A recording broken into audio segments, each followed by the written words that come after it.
Nitpicking has its champions and adversaries. Some people think it's being overly critical of unimportant issues or perceived mistakes. Some people think it's holding developers accountable for every aspect of their work without letting things slide. Some people think it's people ruining the game for themselves. Others think it's the creators ruining the game for them. I think it's situational. I recently uploaded a video titled, "I don't dislike the Spyro Reignited trilogy, I'm just disappointed." The thumbnail read, "Why I resent the Spyro Reignited trilogy." The description read, "Bells plus whistles minus charm minus polish, that's the Spyro trilogy equation."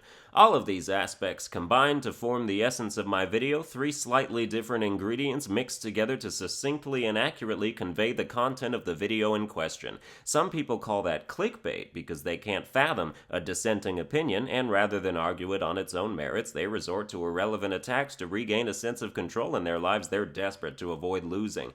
Nah, this isn't the part where I bend the knee to commenters and humbly ask for forgiveness for daring to post a contentious opinion on YouTube, which currently only has 1.5 times as many likes as dislikes, a terrible ratio compared to the minuscule amounts of dislikes I typically get. But that isn't a typical video, because it criticizes a much-beloved game. Criticism that resonates with a large number of people based on the positive comments I've received that outweigh the negative ones in quantity, and it engages in what people might call nitpicking, because it is nitpicking. It's nitpicking on a massive scale, because in remaking a trilogy of classics, Toys for Bob left the door open for every single tiny piece of nostalgia to potentially be lost in transition, and in their case, a lot of it was lost in transition. I allow for disagreement to my perspectives. I just have no patience for the reactionary triggered garbage some people choose to respond with. Some people see my video, light their own short fuse, and blame me for which direction the shrapnel flies. Accusations of clickbait and personal attacks on my supposed character are a smokescreen meant to cloud their inability to handle the idea that someone disagrees with them or dares shit on a game they like, as if they're actually bent out of shape over the wording of a thumbnail versus the title. Sorry bro, your level of pure rage betrays you. When faced with a backlash more sizable than usual, it's improper not to take a moment and perform some self-analysis on whether the backlash is rooted in anything valid. Here's what's rooted in something valid: the comments that just disagree.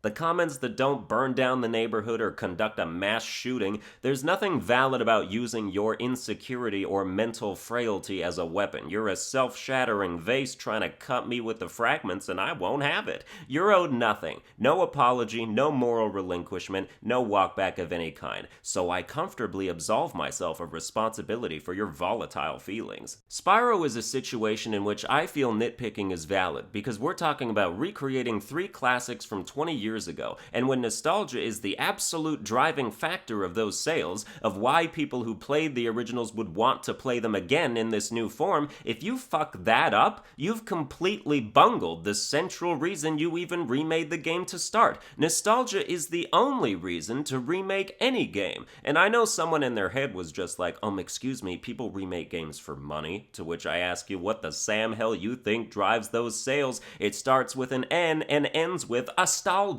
So because Toys for Bob took on this task with that knowledge in mind, and because they claim to be such Spyro fans, I weirdly thought they would make an effort to maintain some of the most fundamentally nostalgic aspects of the original games. It's not fan service if we're not asking you to change anything, and if you're going to change things, an act I don't inherently disapprove of, try not to change the most beloved voice lines and sound effects the original trilogy had to offer that stuck in our young minds for the last 2 decades.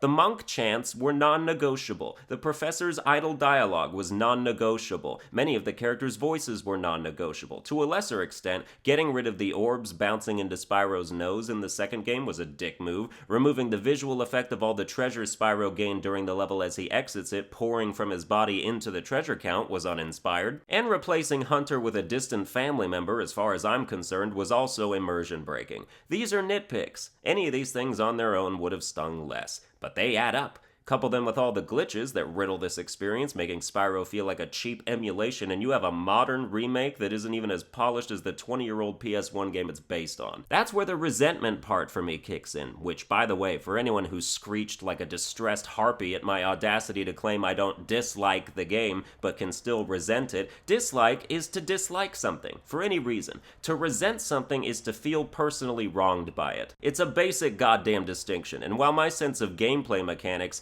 and graphical appreciation does not, I repeat, does not dislike the Reignited trilogy, my sense of nostalgia couldn't feel more wronged. They couldn't even polish it. It's a sorry state for a game based on games I adore to be in. And for everyone that replies to my acknowledgement of glitches by saying it's bullshit because they personally didn't encounter any, suck my fat, black, not actually black dick.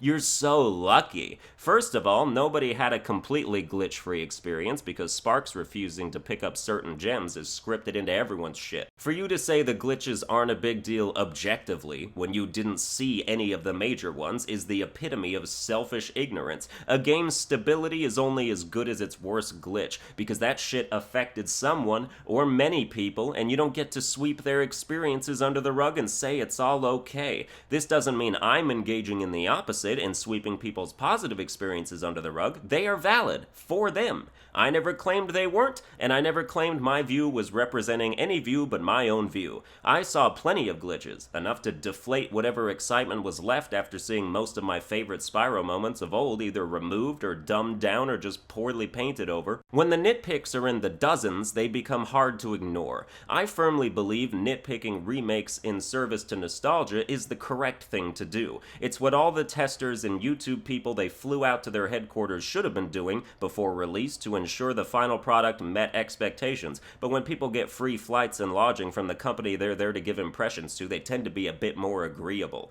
Nitpicking outside of nostalgic reasons is not something I'm experienced in. Nostalgia is the only thing that makes me do it. I can't offer a take on whether it's fine or not when that isn't involved. I generally go against nitpickers in those scenarios because they have much less of a stake in what they're playing. Your memories aren't being screwed with, your past isn't being distorted. If you suffer, it's only in the present. You don't have 20 years of experience to defend. So in those cases, I would say nitpicking is less called for. Basically, if the past isn't involved, it's not worth it. You can do it for sequels. If the sequel does something that delegitimizes the previous game's plot in some way, like if the second game comes out and says the first game was all a dream or some shit, by all means go nuts on that garbage. Nitpicking is not inherently good or bad. It's situational. Well, that's going to do it for this video. I hope you enjoyed it. If you did, you can like, share, and subscribe. You can follow me on Twitter at SunburnedAlbino, and you can support the channel on Patreon at patreon.com/SunburnedAlbino, and I'll see you guys next time.